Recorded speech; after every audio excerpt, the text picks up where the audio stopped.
ನೀವು ರೆಸ್ಕ್ಯೂ ಮಾಡಿದಂತಹ ಕಾಳಿಂಗ ಎಲ್ಲಿ ಬಂದಿತ್ತು ಬೋಸ್ ಅವರೇ ಆ ಕಾಳಿಂಗ? ಆ್ಯಕ್ಚುಲಿ ನನಗೆ ಒಂದು ಇಂಟ್ಯೂಷನ್ ಯಾವಾಗಲೂ ಈ ಸ್ವಲ್ಪ ಟೈಮ್ ಆದಮೇಲೆ ಒಂದು ಕಾಳಿಂಗನ ನೋಡುವಂತ ಯಾವಾಗಲೂ ಒಂದು ಆಸೆ ಇರುತ್ತೆ. ಕೊಡಗಿನ ಜನಗಳು ಮೊದಲಿನಲ್ಲೂ ಪ್ರಕೃತಿ ಜೊತೆ ಸಹಬಾಳ್ವೆ ಮಾಡ್ಕೊಂಡು ಬಂದರು. ಸರಿ, ಅದು ಕಾಳಿಂಗ ಸರ್ಪ ಇರಲಿ, ಚಿರತೆ ಇರಲಿ, ಹುಲಿ ಇರಲಿ, ಇನ್ನೇನು ಕೆಲವೇ ಕ್ಷಣದಲ್ಲಿ ಹೊರಗೆ ಬಂದ. ಯಾಕೆಂದ್ರೆ ಇತ್ತೀಚಿನ ದಿನಗಳಲ್ಲಿ ನೀವು ಈ ಸಾಮಾಜಿಕ ಮಾಧ್ಯಮಗಳನ್ನೆಲ್ಲ ನೋಡ್ತಾ ಇರಬಹುದು, ಹಾವುಗಳನ್ನ ಹಿಡಿದು ಚೆಲ್ಲಾಟವಾಡುವಂತ ಅರ್ಧ ಹಾವುಗಳ ಬಗ್ಗೆ ಗೊತ್ತಿರುವಂತ ಯುವಕರು ಅದನ್ನೊಂದು ಅವುಗಳಲ್ಲಿ ಅವರಿಗೆ ಫೇಸ್ಬುಕ್ ಅಲ್ಲಿ ಇನ್ನೊಂದರಲ್ಲಿ ಜಾಸ್ತಿ ಲೈಕ್ಗಳು ಬರಲಿ ಅನ್ನುವಂತ ತೀರ್ಮಾನದಿಂದ ಹಿಡಿದು ಆಟ ಆಡುವಂತ ಪರಿಸ್ಥಿತಿ ಸುಮಾರು ನೋಡಿದ್ದೀವಿ. ಎಲ್ರಿಗೂ ನಮಸ್ಕಾರ ಹಾಗೂ ನನ್ನ ಕುಮಾರ್ KC 85 ಚಾನಲ್ಗೆ ಸುಸ್ವಾಗತ. ಇಂದಿನ ವಿಶೇಷ ಏನಂತ ಹೇಳಿದ್ರೆ, ನಾನು ಕೂರ್ಗಲ್ಲಿದ್ದೇನೆ ನನ್ನ ಸ್ನೇಹಿತ ಸತೀಶ್ ಅವರೊಂದಿಗೆ ಅವ್ರ ಮನೆಯಲ್ಲಿ. ಇಂದಿನ ವಿಶೇಷತೆ ಏನಂತ ಹೇಳಿದ್ರೆ ಕೊಡಗಿನ ಕಾಳಿಂಗ ನಮ್ಮ ಸ್ನೇಹಿತರು ಒಬ್ಬರು ಅದನ್ನು ಕಾಪಾಡಿದ್ದಾರೆ. ಅದನ್ನು ನೋಡಲಿಕ್ಕೆ ನಾವು ಹೋಗ್ತಿದ್ದೇವೆ, ನೋಡೋಣ. ಕೂರ್ಗಿನ ಸುಂದರವಾದ ಜಾಗ ಇದು. ನಾವೀಗ ಅವರಲ್ಲಿಗೆ ಹೋಗ್ತಿದ್ದೇವೆ. ನಮ್ಮ ಸ್ನೇಹಿತರಾದ ಬೋಸ್ ಹೇಳಿ ನಾನು ಸತೀಶ್ ಅವರಲ್ಲಿಗೆ ಹೋಗ್ತಿದ್ದೇವೆ. ನೋಡಿ ಎಷ್ಟು ಸುಂದರವಾದ ಜಾಗ ನೋಡಿ ಹಿಂದ್ಗಡೆ.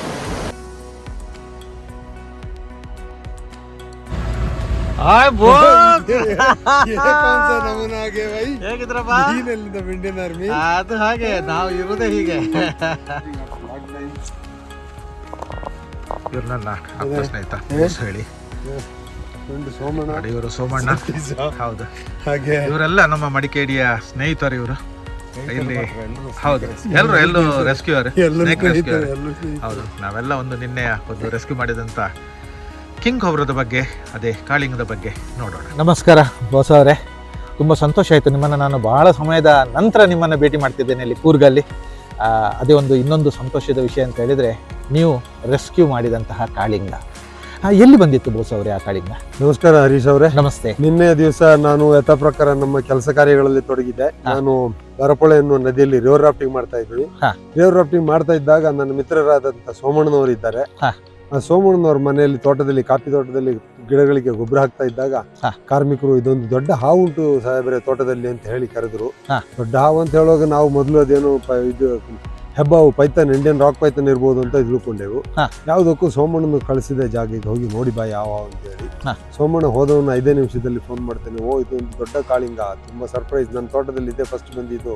ಬಹಳ ಸಂತೋಷಗೊಂಡ. ನನ್ನ ತೋಟದಲ್ಲಿ ಕಾಳಿಂಗ ಬಂದಿದ್ದು ನನಗೆ ನಿಜವಾಗ್ಲೂ ಆಶ್ಚರ್ಯವಾಗ್ತಾ ಇದೆ ಅಂತ ಹೇಳ್ದ. ಇನ್ನು ಕಾಫಿ ಮರದ ಮೇಲೆ ಇರೋದ್ರಿಂದ ಅವನು ಸೋಮಣ್ಣನ ಸಮೇತ ಈ ಹಾವುಗಳನ್ನು ರೆಸ್ಕ್ಯೂ ಮಾಡ್ತಾನೆ. ಓ ಹೌದಾ? ಅವರು ರೆಸ್ಕ್ಯೂ ಮಾಡ್ತಾರೆ. ಬಹಳ ಅಲ್ಲಿಂದ ಸೋಮಣ್ಣನವರು ದೊಡ್ಡ ಹಾವು ಮರದ ಮೇಲೆ ಇದೆ, ರೆಸ್ಕ್ಯೂ ಮಾಡೋದು ಸ್ವಲ್ಪ ತಾಪತ್ರೆ ಇರುವುದರಿಂದ ದಯವಿಟ್ಟು ನೀವು ಬರ್ಬೇಕು ಅಂತ ಹೇಳಿ ಬಂದು ಜೀಪಲ್ಲಿ ಪುನಃ ನನ್ನ ಕರ್ಕೊಂಡು ಹೋದ್ರು. ಹೋಗಿ ನೋಡುವಾಗ ಹಾಗೆ ಸಮೇತ ಹಾವು ಇಲ್ಲೇ ನಮ್ಮ ಕಾರ್ಮಿಕರನ್ನ ನೋಡಿ ನೆಲದಲ್ಲಿದ್ದ ಹಾವು ಹೋಗಿ ಮರದ ಮೇಲೆ ಕೂತಿದೆ. ನೋಡುವಾಗ ದೊಡ್ಡ ಹಾವು ನೋಡುವಾಗ ನನಗೆ ನಿಜವಾಗ್ಲೂ ಸಂತೋಷವಾಯ್ತು. ಸುಮಾರು ದಿವಸ ಆಯ್ತು ನಾನು ಕಾಳಿಂಗ ನೋಡಿದ ಹಾಗೆ. ಕಳೆದ 2-3 ದಿನಗಳಿಂದ ಯಾಕೋ ಕಾಳಿಂಗನ ಯೋಚನೆ ಬರ್ತಾ ಇತ್ತು. ದಿವಸ ಆಯ್ತು, ಯಾವಾಗ ನೆನೆದವರ ಮನದಲ್ಲಿ ಇಚ್ಛಾನುಸಾರವಾಗಿ ದೇವರೆಲ್ಲ ಕಳಿಸಿಕೊಡ್ತಾರೆ. ನಿಜ. ಸ್ವಂತ ಒಂದು ಪ್ರಮೇಯ ಸಂದರ್ಭ ನಿಮಗೆ ಒದಗಿ ಬಂತು. ಅವನ್ನ ನೋಡಿ ನಮಗೆ ಹೆದರಿಗಿಂತ ಜಾಸ್ತಿ ಖುಷಿ ಆಯ್ತು. ಅಲ್ಲಿಂದ ಅದನ್ನು ಸುರಕ್ಷಿತವಾಗಿ ಹೇಗಾದ್ರೂ ಮರದ ಮೇಲಿಂದ ಇಳಿಸಿ ರೆಸ್ಕ್ಯೂ ಮಾಡೋಣ ಅಂತ ಹೇಳಿ ಮರದ ಮೇಲಿಂದ ಇಬ್ರು ಸೇರಿ ಅದನ್ನ ಸುರಕ್ಷಿತವಾಗಿ ಕೆಳಗಿಳಿಸಿ ಅಲ್ಲಿಂದ ಅದಕ್ಕೆಲ್ಲ ನಾವು ಮೊದಲೇ ತಯಾರಿ ಮಾಡಿಕೊಂಡಿರ್ತೀವಿ, ಹಾಗೆ ರೆಸ್ಕ್ಯೂ ಮಾಡಬೇಕು, ಬ್ಯಾಗು, ಪೈಪು, ಸ್ಟಿಕ್ಕು ಇಂಥದೆಲ್ಲ. ಅದಕ್ಕೆ ಯಾವುದೇ ತೊಂದರೆಗಳಾಗದಂತೆ, ನೋಡೋರಿಗೆ ಸಮೇತ ಮುಜುಗರ ಆಗದಂತೆ, ನಮ್ಮ ಕಾರ್ಮಿಕರಿಗೂ ಹೆದರಿಕೆ ಆಗದಂತ ತರದಲ್ಲಿ ಸುರಕ್ಷಿತವಾಗಿ ಅದನ್ನ ನಾವು ರೆಸ್ಕ್ಯೂ ಮಾಡಿ ನಮ್ಮ ಬ್ಯಾಗ್ ಒಳಗೆ ಹಾಕೊಂಡು ಪುನಃ ಅದರ ಯಥಾಸ್ಥಾನದಲ್ಲಿ ಎಲ್ಲಿ ಅದನ್ನು ಬಿಡಬೇಕು. ಯಾಕೆ ಅಂದ್ರೆ ಹಾವುಗಳನ್ನು ನಿಜವಾದ ಅರ್ಥದಲ್ಲಿ ಹೇಳ್ಬೇಕಾದ್ರೆ ಅದನ್ನ ಅಲ್ಲ ಬೋಸ್ ಅವರೇ, ಈ ರೆಸ್ಕ್ಯೂ ಅಂದ ಕ್ಷಣ ಈ ಹಾವುಗಳನ್ನು ಹಿಡಿಯುವ ಅಗತ್ಯ ಇದೆಯಾ ನಿಮ್ಮ ಅನಿಸಿಕೆ ಪ್ರಕಾರ? ನಿಜ ಹರೀಶ್ ಅವರೇ, ನೀವು ಕೇಳುವಂತ ಮಾತಲ್ಲಿ ತುಂಬಾ ಅರ್ಥ ಇದೆ. ಯಾಕೆಂದ್ರೆ ಇತ್ತೀಚಿನ ದಿನಗಳಲ್ಲಿ ನೀವು ಈ ಸಾಮಾಜಿಕ ಮಾಧ್ಯಮಗಳನ್ನೆಲ್ಲ ನೋಡ್ತಾ ಇರಬಹುದು, ಹಾವುಗಳನ್ನ ಹಿಡಿದು ಚೆಲ್ಲಾಟವಾಡುವಂತ ಹೀರೋಯಿಸಂ ಅರ್ಧ ಹಾವುಗಳ ಬಗ್ಗೆ ಗೊತ್ತಿರುವಂತ ಯುವಕರು ಅದನ್ನೊಂದು ಅವುಗಳಲ್ಲಿ ಅವರಿಗೆ ಫೇಸ್ಬುಕ್ ಅಲ್ಲಿ ಇನ್ನೊಂದರಲ್ಲಿ ಜಾಸ್ತಿ ಲೈಕ್ಗಳು ಬರಲಿ ಅನ್ನುವಂತ ತೀರ್ಮಾನದಿಂದ ಹಿಡಿದು ಆಟ ಆಡುವಂತ ಪರಿಸ್ಥಿತಿ ಸುಮಾರು ನೋಡಿದೀವಿ. ಹಾಗೆ ಸಾಹಸ ಸಂಭವಿಸ್ತದೆ. ಅದು ಕಾನೂನು ರೀತಿಯಲ್ಲಿ ಅಪರಾಧ ಸಹ ಅಷ್ಟೇ. ಇದೆಲ್ಲ ಇದು ಶೆಡ್ಯೂಲ್ 1 ನಲ್ಲಿ ಬರುವಂತಹ ಹಾವುಗಳು ನಮ್ಮ ವೈಲ್ಡ್ ಲೈಫ್ ಪ್ರೊಟೆಕ್ಷನ್ ಕಾಯ್ದೆಯಲ್ಲಿ. ಅದರಿಂದ ಹಾವುಗಳ ಜೊತೆ ಚೆಲ್ಲಾಡುವಾದ ಆಟ ಆಡುವಂತ ಯಾವುದೇ ನೈತಿಕತೆ ನಮಗೆ ಇರುವುದಿಲ್ಲ. ಹಾಗಾದ್ರೆ ಒಂದಿದ್ರೆ ಅವುಗಳನ್ನು ತನ್ನಿಷ್ಟಕ್ಕೆ ತಾನೇ ಬಿಟ್ಟು ಬಿಡೋದು, ಇಲ್ಲಾಂದ್ರೆ ಅವು ಅಂತ ಕ್ರಿಟಿಕಲ್ ಸ್ಥಳದಲ್ಲಿ ಇದೆ ಅಂದ್ರೆ ಮನುಷ್ಯನಿಗೆ ತೊಂದರೆ ಆಗ್ತದೆ ಅಂತ ಹೇಳಿ ಹತ್ತಿರದಲ್ಲಿ ಇದ್ರೆ ಮಾತ್ರ ನಾವು ಅವುಗಳನ್ನು ರೆಸ್ಕ್ಯೂ ಮಾಡಿರ್ತೀವಿ. ಇಲ್ಲದಿದ್ರೆ ಕೋ ಎಕ್ಸಿಸ್ಟೆನ್ಸ್ ಅಂತ ಹೇಳೋದು ನಾನು ಇವಾಗಲೇ ನೋಡಿದ್ದೀನಿ. ದಾಂಡೇಲಿ ಇರ್ಬೋದು, ನಾವು ನಮ್ದು ನಮ್ಮ ಆಗುಂಬೆ. ಆಗುಂಬೆ ಇರ್ಬೋದು, ಅಲ್ಲಿ ಜನ ಹಾವುಗಳ ಜೊತೆ ಹೇಗೆ ಹೋಗಿದ್ದಾರೆ, ಹೌದು. ಅವ್ರು ಹೇಗೆ ಹಾವುಗಳ ಜೊತೆ ಕೋಎಕ್ಸಿಸ್ಟೆನ್ಸ್ Correct. ಜೊತೆಲಿ ಇರ್ತಾರೆ ಅನ್ನುವಂಥದ್ದು ನೋಡಿ ನಮಗೆ ಸುಮಾರು ಸಹಜ ಬಾಳುವ ಸಹಬಾಳು ಅಂತ ಹೇಳುವಂಥದ್ದು. ಆ ಕಾರಣದಿಂದ ಅವುಗಳನ್ನು ರೆಸ್ಕ್ಯೂ ಮಾಡೋಂಥ ಅವಶ್ಯಕತೆ ಬರೋದಿಲ್ಲ. ಕ್ರಿಟಿಕಲ್ ಒಂದ್ಸಲ ನಮ್ಮ ಮನೆಯೊಳಗೆ ಬಂದ್ಬಿಟ್ಟಿದೆ ಹಾವು, ನಾವು ಜೊತೆಯಲ್ಲಿ ಮಲ್ಗೋಕ್ಕಾಗೋದಿಲ್ಲ. ನಮ್ಮ ತೋಟದಲ್ಲಿ ಮುಖ್ಯವಾಗಿ ಕಾರ್ಮಿಕರು ಕೆಲಸ ಮಾಡುವಾಗ ಹಾವೇ ಇರ್ಲಿ, ಹುಲಿ ಇರ್ಲಿ, ಆನೆ ಇರ್ಲಿ ತುಂಬಾ ಹೆದರ್ತಾರೆ. ಅಂತ ಸನ್ನಿವೇಶಗಳಲ್ಲಿ ನಾವ್ ಏನ್ ಮಾಡ್ತೀವಿ, ಅದನ್ನ ಹಿಡಿದು ಅವುಗಳ ಸುರಕ್ಷಿತ ಆವಾಸ ಸ್ಥಾನಕ್ಕೆ ಬಿಡುವಂತ ವ್ಯವಸ್ಥೆಯನ್ನು ಮಾತ್ರ ನಾವು ಮಾಡ್ತೀವಿ. ಇಲ್ಲ ಅಂದ್ರೆ ಅದನ್ನ ನಾವು ಸೋಷಿಯಲ್ ಮೀಡಿಯಾದಲ್ಲಿ ಹಾವುಗಳ ಫೋಟೋ, ನಮ್ಮ ಫೋಟೋ ಹಾಕೊಂಡು ಚಲ್ಲಾಟವಾಡುವಂತ ಕೆಲಸ ಕಾರ್ಯಗಳನ್ನು ಮಾಡೋದಿಲ್ಲ. ಅದರದೇ ಮುಂದುವರಿದ ಭಾಗವಾಗಿ ನಿನ್ನೆ ಅದನ್ನ ಹಿಡಿದೆಲ್ಲ ರೆಸ್ಕ್ಯೂ ಮಾಡುವಾಗ ರಾತ್ರಿ ಆಗಿತ್ತು. ರಾತ್ರಿ ನಮಗೆ ಸುರಕ್ಷಿತವಾದಂತ ವಾತಾವರಣ ಸಿಗ್ಲಿಲ್ಲ, ಸಮಯನೂ ಆಗ್ಲಿಲ್ಲ. ಅದಕ್ಕೆ ಇವತ್ತು ನಾವು ಅದನ್ನ ಇಲ್ಲಿ ಬಂದು ನಾವು ಕಾಡಿಗೆ, ಅದರ ಆವಾಸ ಸ್ಥಾನದ ಪಕ್ಕದಲ್ಲೇ ಅದನ್ನು ನಾವು ಇವತ್ತು ಬಿಡುವುದಕ್ಕೆ, ಕಾಡಿಗೆ ಬಿಡುವಂತ ಕಾರ್ಯಕ್ರಮವನ್ನು ಹಮ್ಮಿಕೊಂಡಿದ್ದೇವೆ. ಅದಕ್ಕೆ ನನ್ನ ಮಿತ್ರರಾದಂತ, ಅದು ಅದೃಷ್ಟಾವತ್ತು ಅಂತ ಹೇಳ್ಬೋದು, ನನ್ನ ಗುರುಗಳಾದಂತ ಸತೀಶ್ ಅವರು, ನನ್ನ ಮಿತ್ರರಾದ ಹರೀಶ್ ಅವರು, ಸೋಮಣ್ಣವರು ನನ್ನ ಜೊತೆಗಿದ್ದಾರೆ. ಅದೊಂದು ಸುಸಂದರ್ಭಕ್ಕಿಂತ ಕಾಕತಾಳಿ ಆಕ್ಚುಲಿ ನಾವು ನಿನ್ನೆ ಹೈದರಾಬಾದಿಂದ ಬರ್ತಾ ಇದ್ದೇವೆ. ಹೈದರಾಬಾದ್ ಟು ಬ್ಯಾಂಗ್ಳೂರಿನಿಂದ ಮಡಿಕೇರಿ. ಸತೀಶ್ ಅವರನ್ನು ನಾನು ಬಿಡ್ಲಿಕ್ಕೆ ಬರ್ತಿರ್ಬೇಕಾದ್ರೆ ನಿಮ್ಮ ಕಾಲ್ ಬಂತು. ಸ್ವಾಭಾವಿಕವಾಗಿ ಎಲ್ಲಾದ್ರೂ ಇತ್ತ ದೊಡ್ಡ ಸ್ವಲ್ಪ ಫ್ಲಾಗ್ಶಿಪ್ ಕ್ರಿಯೇಚರ್ ಕ್ಯಾಪ್ಚರ್ ಆದ ತಕ್ಷಣ ನಾನು ಅವರಿಗೆ ಫೋನ್ ಮಾಡುವಂತದ್ದು ನನ್ನೊಂದು ವಾಡಿಕೆ. ಇಲ್ಲಿ ಪಕ್ಕದಲ್ಲಿ ಎಲ್ಲಾದ್ರೂ ಇದ್ದೀರಾ ಅಂತ ಕೇಳೋದು ವಾಡಿಕೆ. ಅದೇ ತರ ನಿನ್ನೆ ಮಾಡುವಾಗ ನೋಡಿ, ಇದು ಕಾಕತಾಳಿಯೋ ಏನೋ ಗೊತ್ತಿಲ್ಲ, ಎಲ್ಲರ ಜೊತೆ ಸೇರುವಂತ ಪರಿಸ್ಥಿತಿ ಬಂದಿದೆ. ಇವಾಗ ಹಾವನ್ನು ನಾವು ಸುರಕ್ಷಿತ ಸ್ಥಾನಕ್ಕೆ ನಾವು ಅದನ್ನ ಬಿಡುವಂತ ಕಾರ್ಯಕ್ರಮ ಮಾಡ್ಕೊಳ್ತಾ ಇರ್ತೀವಿ. ನೋಡುವ. ಥ್ಯಾಂಕ್ ಯು ಅವರೇ, ನಿಮ್ಮ ಈ ಒಂದು ಕಾರ್ಯಕಾರಿ, ಈ ವೈಖರಿ, ಈ ಒಂದು ಪ್ರಕೃತಿಗೆ ನಿಜವಾಗೂ ತುಂಬಾ ಅಗತ್ಯ ಇದೆ. ನಿಮ್ಮ ಈ ಒಂದು ಕಾರ್ಯವನ್ನ ಯಶಸ್ವಿಯಾಗಿ ನಿಮ್ಮ ಜೀವನ ಪರ್ಯಂತ ಮಾಡ್ತೇನೆ ಅಂತೇಳಿ ನಾನು ಹಾರೈಸ್ತೇನೆ. ಧನ್ಯವಾದ ಹರೀಶ್. ನೋಡೋಣ ಈಗ ಮುಂದಿನ ಕಾರ್ಯಾಚರಣೆಯನ್ನ ನಾವು ನೋಡೋಣ. ನೋಡ್ತಿದ್ರಲ್ಲ ಸ್ನೇಹಿತರೆ, ನನ್ನ ಆತ್ಮೀಯ ಬೋಸ್ರವರು ಒಂದು ಉತ್ತಮ ಕಾರ್ಯಾಚರಣೆ ಮಾಡ್ತಿದ್ದಾರೆ. ನಿಜವಾಗಿ ಪ್ರಕೃತಿಯ ನೆಲೆಯಲ್ಲಿ ಇರುವಂಥ ಜೀವಿಗಳ ರಕ್ಷಣೆಗಾಗಿ ಇವರಂಥವ್ರು ಹುಟ್ಟಿಕೊಂಡಿರ್ಬೋದು. ಯಾಕಂತ ಹೇಳಿದ್ರೆ ಅದು ಎಲ್ಲರಿಂದ ಆಗುವಂಥ ಕಾರ್ಯವಲ್ಲ. ಯಾಕಂತ ಹೇಳಿದ್ರೆ ಇದು ವಿಷಯುಕ್ತವಾದಂತಹ ಕಾಳಿಂಗ. ಇದು ಏನಾದರೂ ಅಕಸ್ಮಾತಾಗಿ ಕಚ್ಚಿದಾಗ ಕೇವಲ ರೆಕಾರ್ಡ್ಲಿ ಎಷ್ಟಿದೆ ಬೋಸವ್ರೆ? 5 ನಿಮಿಷ ಬದುಕುವಂತ ಚಾನ್ಸ್ ಇರಬಹುದು ಅಷ್ಟೇ. 5ರಿಂದ ಅಥವಾ 10 ನಿಮಿಷ ಬಹಳಷ್ಟು ಹೆದರಿಕೆಯಲ್ಲೇ ಸಾಯುವಂತ ಸಂಭವ ಇದೆ. ಮೂಮೆಂಟ್ ಮೇಲೆ ಡಿಪೆಂಡ್ ಇದೆ. ಹಾಗಾಗಿ ನೋಡೋಣ, ಅಂತಹ ಒಂದು ಸುಂದರವಾದಂಥ ಜೀವಿಯನ್ನ ಈಗ ಇವರು ಅದರ ಪಾಡಿಗೆ ಅದನ್ನು ಜೀವಿಸ್ಲಿಕ್ಕೋಸ್ಕರ ಬಿಡ್ತಾ ಇದ್ದಾರೆ. ಅದರಲ್ಲಿ ಭಾಗಿಯಾಗಿ ನಮ್ಮ ಇಲ್ಲಿ ಕಾಣ್ತಿದ್ರೆ ನಮ್ಮ ಸತೀಶ್ ಅವರಿದ್ದಾರೆ. ಸೋಮಣ್ಣನವರೇ ನಮಸ್ತೆ. ನಿಮ್ಮ ತೋಟದಲ್ಲಿ ಹಿಡಿದಂತ ಕಾಳಿಂಗ ಇದು. ಹೇಳಿ, ನೀವು ಮೊದಲಿಗೆ ಏನು ನೋಡಿದ್ರಿ, ಇದನ್ನು ಹೇಗೆ ಗೊತ್ತಾಯ್ತು? ನಮ್ಮ ಆಕ್ಚುಲಿ ನನಗೆ ಒಂದು ಇಂಟ್ಯೂಷನ್ ಯಾವಾಗ್ಲೂ ಈ ಸ್ವಲ್ಪ ಟೈಮ್ ಆದ್ಮೇಲೆ ಒಂದು ಕಾಳಿಂಗನ ನೋಡುವಂತ ಯಾವಾಗ್ಲೂ ಒಂದು ಆಸೆ ಇರುತ್ತೆ. ಸೊ ಇವಾಗ ನಾನು ಮತ್ತೆ ನಮ್ಮ ಸ್ನೇಹಿತರಾದ ಬೋಸ್ ಮಾದಪ್ಪ ಅವರು ಇತ್ತೀಚೆಗೆ ಮಾತಾಡ್ತಿದ್ವಿ. ಒಂದು 3 ದಿನದ ಹಿಂದೆ ನಾವು ಇದು ಕಾಳಿಂಗ ನೋಡದೆ ತುಂಬಾ ದಿನ ಆಯ್ತು ಅಂತ ಒಂದು ನೋಡ್ಬೇಕು ಅಂತ. ನಮಗೆ ಒಂಥರ ಅದು ಯಾವಾಗ್ಲೂ ಒಂದು ಫುಲ್ ಮಾಡೋದು ಈ ಕಾಳಿಂಗ ಅಂತ ಅನ್ನೋದು ನಮಗೆ ಒಂದು ಇಷ್ಟ ಆದ ಒಂದು ಪ್ರಾಣಿ. ಸೊ ಆದ್ರಿಂದ ಅದು ಫುಲ್ ಮಾಡ್ತಾ ಇರುತ್ತೆ. ನಮ್ಗೆ ಒಂದು ಇಂಟ್ಯೂಷನ್ ಎಲ್ಲೋ ಇರುತ್ತೆ, ಸಿಗುತ್ತೆ ಅಂತ ಹೇಳಿ ನೋಡಿದ್ರೆ ನನಗೆ ಆಶ್ಚರ್ಯ. ನಮ್ಮ ವರ್ಕರ್ಸ್ ಬಂದು ಹೇಳ್ತಾ ಇದ್ದಾರೆ ನಮ್ಮ ತೋಟದಲ್ಲಿ ದೊಡ್ಡ ಹಾವು ಇದೆ ಅಂತ. ನಾನು ಹೋಗಿ ಏನೋ ರೆಸ್ಕ್ಯೂ ಮಾಡೋದಾದ್ರೆ ರೆಸ್ಕ್ಯೂ ಮಾಡೋಣ ಅಂತ ಹೇಳಿ ಹೋಗಿ ನೋಡ್ಬೇಕಾದ್ರೆ ನೋಡಿದ್ರೆ ಕಾಳಿಂಗ ಇದೆ. ನನಗೆ ತುಂಬಾ ಖುಷಿ ಆಯ್ತು ನೋಡಿ. ಮತ್ತೆ ನಾನು ಮತ್ತೆ ನಮ್ಮ ಸ್ನೇಹಿತರಾದ ಬೋಸ್ ಮಾದಪ್ಪ ಹತ್ರ ಇದ್ದಿದ್ರಿಂದ ಮತ್ತೆ ಅವ್ರನ್ನ ಕರೆದು ಅಲ್ಲಿಂದ ಸ್ವಲ್ಪ ಬೇರೆ ಕಾಡಿಗೆ ಬಿಡ್ಲಿಕ್ಕೆ ಒಂದು ಸಹಾಯ ಮಾಡಿದ್ರು. ಅವ್ರ ಸಹಾಯದಿಂದ ಮತ್ತೆ ಸತೀಶ್ ಅವ್ರ ಸಹಾಯದಿಂದ ಇವತ್ತು ನಾವು ಕಾಡಿಗೆ ಬಂದು ಅದರದ್ದು ಒಂದು ಏನು ಕಾರ್ಯಾಚರಣೆ ಹ್ಯಾಬಿಟಾಟಿಗೆ ಬಿಟ್ಟಿದೆ. ಏನೇ ಆಗಲಿ, ನಿಮ್ಮಂತ ಇವರು ಅದಕ್ಕೂ ಒಂದು ಜೀವದಾನ ಕೊಡುವರಿದ್ದಾರೆ. ಇಲ್ಲದಿದ್ರೆ ನಾನು ಕೇಳಿದಂತೆ ಇಲ್ಲಿ ಹೆಚ್ಚಾಗಿ ಗನ್ನಿನಲ್ಲಿ ಹೊಡೆದು ಸಾಯಿಸುವಂತ ಒಂದು ಕಾರ್ಯಾಚರಣೆ ಇತ್ತು. ಇವಾಗ ಮೊದಲಿಗೆ ನನ್ನ ಅನಿಸಿಕೆ ಪ್ರಕಾರ ಸತೀಶ್ ಅವರಿಂದ ಆ ಗುಂಡು ಹೊಡೆದು ಸಾಯಿಸುವುದನ್ನು ನಿಲ್ಲಿಸಿದ್ದಾರೆ. ಅದರ ಒಂದು ಈ ಕವಲಾಗಿ ನಮ್ಮ ಇವತ್ತಿಗೆ ಆಗುವಾಗ ಬೋಸ್ ಅವರು ಮಾಡ್ತಿದ್ದಾರೆ. ಅದರ ಕವಲಾಗಿ ನೀವಾಗಿ ಮಾಡ್ತಿದ್ರೆ ನೀವೆಲ್ಲ 3 ಜನರು ಸೇರಿಕೊಂಡು ನಾಶದಂಚಿನಲ್ಲಿದ್ದ ಈ ಕಾಳಿಂಗ ಸರ್ಪವನ್ನು ಇವತ್ತು ಉಳಿವಿಗಾಗಿ ನೀವು ಹೋರಾಟ ಮಾಡ್ತಿದ್ರೆ. ಯಶಸ್ವಿಯಾಗಲಿ ನಿಮ್ಮ ಈ ಕಾರ್ಯಾಚರಣೆಗೆ ಅಂತ ಹೇಳುತ್ತಾ ಇಂದಿನ ಥ್ಯಾಂಕ್ ಯು ಸೋ ಮಚ್.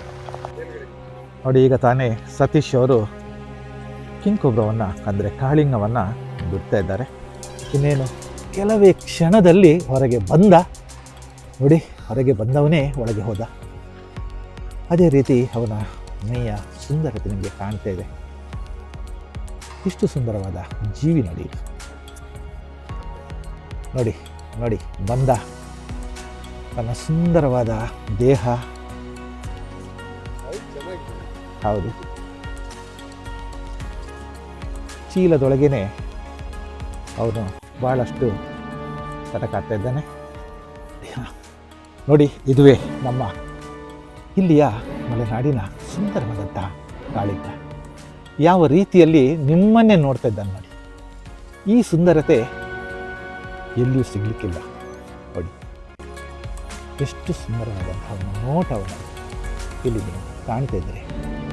ಅವನ ಕಣ್ಣುಗಳು ಅಥವಾ ಅವನ ಪ್ರತಿಯೊಂದು ನಾಲಿಗೆಯ ಭಾಗ ಇದೆಲ್ಲವನ್ನು ನೀವು ಕಾಣ್ತಿದ್ದೀರಿ. ಇಂತಹ ಒಂದು ಅದ್ಭುತವಾದಂಥ ಜೀವಿ ಈ ಪ್ರಕೃತಿಯಲ್ಲಿ ಇದೆ. ಏನೊಂದು ಸೌಮ್ಯತೆ ನೋಡಿ. ಅವನ ಮುಖದ ಸೌಮ್ಯತೆ ಆಗಲಿ ಅಥವಾ ಅವನ ನಾಲಿಗೆ ಹೊರಗೆ ಹಾಕುವಂಥ ರೀತಿಯಾಗಲಿ ನೀವು ಕಾಣ್ತಿದ್ದೀರಿ.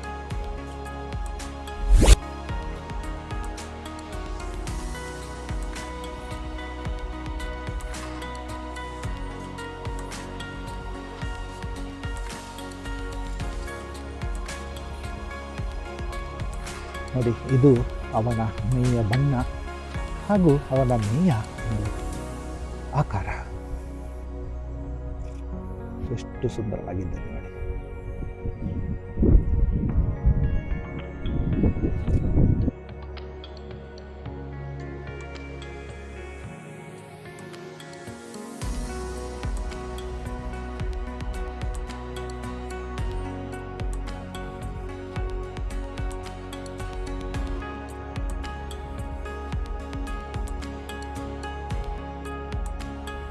ಸುಂದರವಾದ ಈ ಒಂದು ಜೀವಿ ಎಷ್ಟು ಅದ್ಭುತವಾಗಿದೆ, ಎಷ್ಟು ಉದ್ದವಾಗಿದೆ ನೋಡಿ.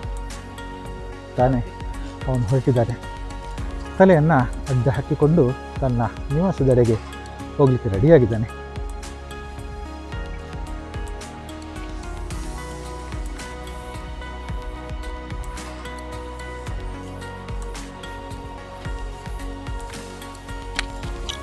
ಅವನ ಸ್ವಸ್ಥಾನಕ್ಕೆ ಅವನು ಹೋಗ್ತೇನೆ.